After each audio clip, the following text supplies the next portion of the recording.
ফরিদপুরের যেটা ঘটনা ঘটেছে, হ্যাঁ, যদি মুসলমানরা ওখানে যে এরিয়া আছে বাইরের থেকে মানুষ আনার দরকার ছিল না, যে তাদের মন্দির সহ মুসলমান হিন্দু যেগুলো সবগুলোকে চাইলে হত্যা করতে পারতো, কিন্তু করে নাই। নবী করিম সাল্লাল্লাহু আলাইহি ওয়াসাল্লামকে এক ঘরে ডাকছেন, যে ওনাদের ঘরে একটা মসজিদ বানাইছে, মানে নামাজের জন্য একটা জায়গা নির্দিষ্ট করছে। তো আল্লাহ রসুলকে দাওয়াত দিতেন, এরা বলছে ইয়া রাসূলুল্লাহ, আমরা একটা আমাদের ঘরের মধ্যে নামাজের জায়গা বানাইছি, আপনি যদি আসিয়া প্রথমে 2 রাকাত নামাজ পড়ে আমাদেরকে জায়গাটা, যেটা আমরা বর্তমান উদ্বোধন বলি আর কি, যে প্রথমে যদি আপনি শুরু করেন তাহলে ভালো। তো নবী করিম সাল্লাল্লাহু আলাইহি ওয়াসাল্লাম এরকম আসলে কেউকে না করতেন না। তো হচ্ছে ঠিক আছে, গেছে সকাল টাইমে, তারপরে ওখানে কিছু খাওয়া দাওয়ারও করছিল। তো ওই এরিয়ার মধ্যে একজন মানুষ ছিল, সব মানুষরা আসছে যেহেতু নবী করিম সাল্লাল্লাহু আলাইহি ওয়াসাল্লাম আসছেন।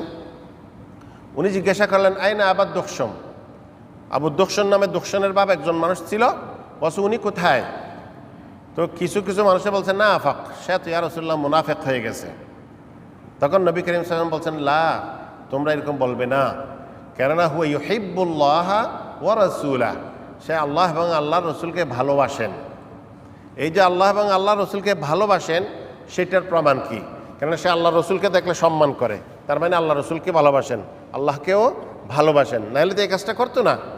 কিন্তু এই যে ওনাদেরকে নিষেধ করেছে, কিন্তু ওনারা জানে ওনাদের সাথে হয়তো লেনদেন মুআমালা ঠিক নাই, কিন্তু আল্লাহ রসুলের সামনে যেটা করছে, এখানে এই বর্তমানে যারা দেশের মধ্যে ইসলাম বিরোধী কথা বলে, মুসলমানদের বিপক্ষে কথা বলে, হ্যাঁ, মুসলমানদের বিজয় হলে তারা খুব নারাজ হয়ে যায়, হ্যাঁ, এই সমস্ত মানুষেরা যদি বাইতুল মুকাররমের ইমাম সাহেবের সাথে, অথবা তাদের এরিয়ার বড় একটা মসজিদের ইমাম সাহেবের সাথে, অথবা কোনো একটা মাদ্রাসার বড় মুহাদ্দিস সাহেবের সাথে, অথবা মুফতি সাহেবের সাথে সম্পর্ক রাখতো, যে হুজুর আমার এরিয়ার মানুষ যেগুলো আছে সেগুলোকে আমি ভালোবাসি না, কেননা তাদের চলাফেরা ঠিক নেই, সেই জন্য আপনাদের সাথে একটু নামাজ পড়তে চাই, কথাবার্তা বলতে চাই, তাহলে বোঝাই তো সে কি একজন মুসলমান, আল্লাহ রসুলকে ভালোবাসে।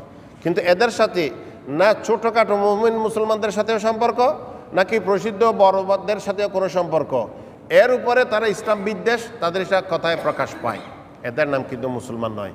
তারপরেও ইসলামের সৌন্দর্য হলো ইসলাম বলে নাই যে তাদেরকে তোমরা হত্যা করো, এটাই হচ্ছে ইসলামের সৌন্দর্য। তাদেরকে বলছে সুযোগ দাও, তাদেরকে বুঝান, তাদের কাছে যাইতে বলছে। সেজন্য আমি মাঝে মধ্যে বলি আমাদের দেশের ওলামায়ে কেরামদেরকে, যে রমাদান মাস গেছে, যারা বড় বড় মুরব্বীরা আছেন বর্তমানে, মনে করেন ঢাকা বাইতুল মুকাররমের ইমাম সাহেব বা বড় বড় মাদ্রাসার মুহতামিম সাহেব, এরা মন্ত্রী মিনিস্টারদেরকে দাওয়াত দেবে, যারা ফিল্ম করে তাদেরকে দাওয়াত দেবে, যারা ইসলাম বিদ্বেষী কথা বলে তাদেরকে দাওয়াত দেবে, তাদের থেকে একটা অ্যাপয়েন্টমেন্ট সময় নেবে, যে আমরা হয়তো আপনি আমাদের কাছে আসেন, অথবা আমরা আপনাদের কাছে যাই, একটা বোঝাপড়া হোক, কী অবস্থা, কেমন আছেন, ছেলেমেয়ে কি কয়টা, কি পড়ে, কোরআন শরীফ জানে কিনা। এদের সাথে যখন একটা সম্পর্ক থাকতো তখন তাহলে তাদের বিদ্বেষটা আস্তে আস্তে কমে আসতো, এবং সেটাই ইসলাম বলে। তখন ওরা না করলেও কিন্তু আমরা যারা আছি, আমাদের মহল্লার মধ্যে একজন উশৃঙ্খল আছে, তাকে বলি মাশাআল্লাহ, তোমাকে তো ওদিনকে জুমার নামাজে দেখছি, মানুষ তো জুমার নামাজ যায়, ওদিনকে তো জুমার নামাজে তোমাকে দেখছি, অর্থাৎ তুমি তো নামাজ পড়ো, তবে আজকে আসরের সময় দেখি নাই কেন? তখন সে একটু লজ্জিত হবে, কহ আজকে আসরের মধ্যে আমি একটু কাজে ছিলাম, এই সেই বলিয়া বলবে আচ্ছা ঠিক আসবো। এই যে এইভাবে মানুষকে ইসলামের দিকে আনা, খারাপ না বলিয়া। নবী করিম সাল্লাল্লাহু আলাইহি ওয়াসাল্লামের জামানায় তো অনেক কাজ ঘটেছে, একটা ব্যতিক্রম কাজ দেখলে ওই লোকটাও আছে এখানে। নবী করিম সাল্লাল্লাহু এইভাবে বলতেন, মা বালু কওমিন ইযা ফাআলা কাযা, ওই জাতির কি হবে যদি তারা এই রকম কাজ করে। মানুষটা ছিল এখানে। এইগুলো হচ্ছে ইসলামের সৌন্দর্য, এইগুলো হচ্ছে ইসলামের শিক্ষা। আমরা যখন এইভাবে মানুষের সাথে লেনদেন করব, মুআমালা করব, আস্তে আস্তে উগ্র হয়ে নয়, তখন দেখা যাবে মানুষ আস্তে আস্তে ইসলামের দিকে আকৃষ্ট হবে, দীক্ষিত হবে। এখন দেখা যায় আলহামদুলিল্লাহ অনেক অমুসলিম হিন্দু ছেলে মেয়ে অনেক আসতেছে, কিন্তু একটা সমস্যা হলো, কোনো একটা মানুষ যদি অমুসলিম মুসলমান হয়, আমরা তাকে টাকা দিই, এরপরে একজনে দিল, দুজনে, পাঁচজনে দিল, সে দেখা যায় আজকে মোটামুটি যেই পয়সা হয়েছে এগুলা দিয়া 1-2 দিন চলবে, সে যেই কাজটা করতো ওই কাজটা বাদ দিচ্ছে আস্তে আস্তে। এরপরেও দেখলাম মানুষ, আমি নতুন মুসলমান হয়েছি, মানুষ টাকা দিচ্ছে, এরপর আস্তে আস্তে সে এটাকে প্রফেশন বানিয়ে নিছে যে এইটাই সে তার কসমো ভিক্ষা করাটা। এরকম যাতে না হয়। একজন মুসলমান হয়েছে, তাকে বলা হবে হ্যাঁ আপনি ইমাম সাহেবের সাথে আবার মুসল্লিদের সাথে ভালো সম্পর্ক রাখবেন, কিন্তু ভিক্ষা করবেন না। তারা যদি চলতে না পারে তাকে থাকার জন্য একটা বাসার ব্যবস্থা করে দেব, কিন্তু বাসা ভাড়া সে দিবে। কিন্তু তার শিক্ষা দীক্ষা যেগুলো আছে, নামাজ শিখানো, কোরআন শরীফ শিখানো, এগুলো কিন্তু ফ্রিতে করতে চেষ্টা করব। হ্যাঁ, মাঝে মধ্যে নাস্তা খাওয়াবো। এটা না করিয়া বর্তমানে হয় কি, একটা ফ্যামিলি পুরো মুসলমান আছে, পুরো ফ্যামিলিটা নিয়ে সে ঘুরতেই থাকে। একজন নতুন মুসলমান হবে, তাকে বলতে হবে আপনি যখন নতুন মুসলমান হবেন আপনি আমার মতন পুরান মুসলমান থেকে অনেক উত্তম, যেহেতু আমাদের কাছে অনেক গুণ আছে। কিন্তু যখন একজন অমুসলিম নতুন মুসলমান হয়, কলমা পড়ার সাথে সাথে সে একদম পবিত্র সাদা কাগজের মতন হয়ে যায়। আমর ইবনে আস রাদিয়াল্লাহু তাআলা আনহু ইসলামের এবং মুসলমানদের নবী করিম সাল্লাল্লাহু আলাইহি ওয়াসাল্লামের বড় দুশমন ছিল, অনেক বড় শত্রু। মক্কা বিজয়ের পরে আমর ইবনে আস আসিয়া আল্লাহ রসুলের কাছে আসছে, ইয়া রাসূলুল্লাহ, আমি মুসলমান হয়ে আপনার কাছে বাইয়াত গ্রহণ করব। বাইয়াত গ্রহণ করব মানে আমি ইসলাম গ্রহণ করব। তো সিস্টেম ছিল এভাবে হাত দেওয়া। তো নবী করিম সাল্লাল্লাহু আলাইহি ওয়াসাল্লাম হাত বাড়াইছে, উনি হাত বাড়ানোর সাথে সাথে হাতটা আবার পিছনের দিকে টান দিছে। তা আগে থেকে তো মুসলমানদের শত্রু ছিল অনেক। তখন নবী করিম সাল্লাল্লাহু আলাইহি ওয়াসাল্লাম জিজ্ঞাসা করেছে, ইয়া আমার, কি হলো তোমার? বলছে, ইয়া রাসূলুল্লাহ, আমি মুসলমান হব, একটা শর্ত আছে। বলছে, বলো কি শর্ত? বলছে, আমি যে মুসলমান হওয়ার আগে এতগুলো শত্রু আমি করছি আপনার সাথে, মুসলমানদের সাথে, আল্লাহ কি আমার এগুলো ক্ষমা করবে? তখন রাসূল সাল্লাল্লাহু আলাইহি ওয়াসাল্লাম বলছেন, আল ইসলামু ইয়াহদিমু মা কানা ক্বাবলা, ইসলাম গ্রহণ করাটাই পিছনের যত সমস্যা ছিল সবগুলোকে ক্ষমা করে দেবে। তখন উনি আল্লাহ রসুলের হাত দিয়ে কলমা পড়েন। এরপরে কিন্তু রসুল সাল্লাল্লাহু আলাইহি ওয়াসাল্লাম উনাকে বলেন, ঠিক আছে তুমি আজকে আমার সাথে খানা খাও। এরপরে বলছে, মুসলমানরা যে সমস্ত কাজগুলো করে তুমি সেগুলো কাজগুলো করবে, তবে শিরিক করবে না। আগে যে সমস্ত শিরিকগুলো করতে ওগুলো শিরিক করতে পারবে না, যেগুলো নিষিদ্ধ জিনিস ছিল সেগুলো করবে না, বাকিগুলো তোমার জন্য সমান। তাহলে এই সমস্ত হাদিসগুলো আমাদের জন্য দলিল।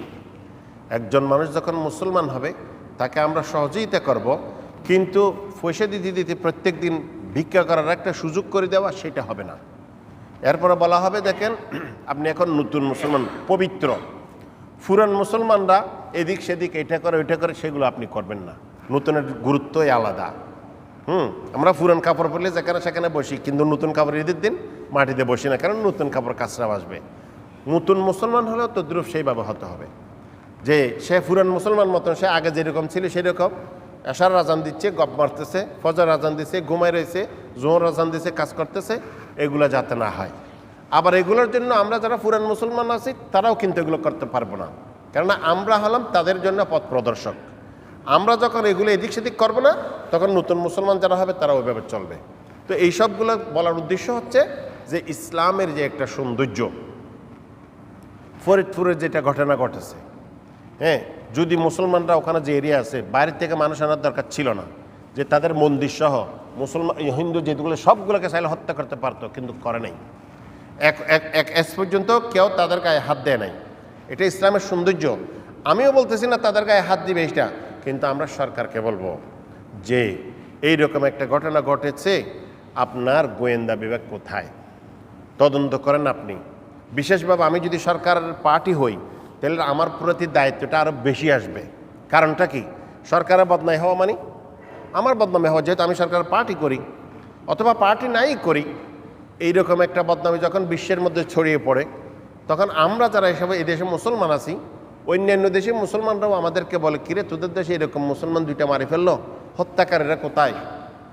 কোনো ধরনের কিচ্ছু তো হলো না, এগুলো তো করার দরকার। সেই জন্য আমরা সরকারের কাছে ভাঙচুর করব না, বলবো যে এটা নিয়ে আপনারা একটু তদন্ত করেন, হত্যাকারীদেরকে আনেন, জিজ্ঞাসাবাদ করেন, ঘটনাটা কী।